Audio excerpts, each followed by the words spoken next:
Question number 24.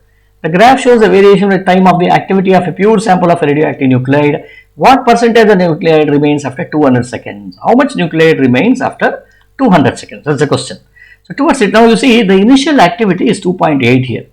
Now when 2.8 becomes 1.4, which means half of the initial activity, when does it become? It becomes exactly at 50 seconds, which means this will be your T half, right? This will be your T half. Half-life is got. Now what is he asking? After 200 seconds, what will be the activity of the sample? Now let us write here. So 2.8 becomes 1.4 in one half-life, which is how much?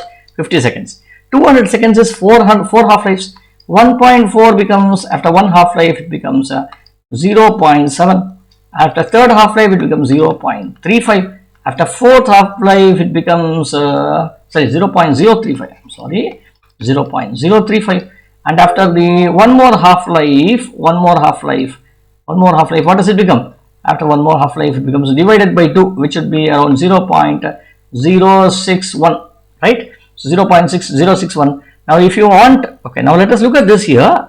It's given in terms of percentages, okay? So which means what? Let me multiply this by 100, okay? So this should be the value after 4 half-lives, 1, 2, 3 and 4, okay?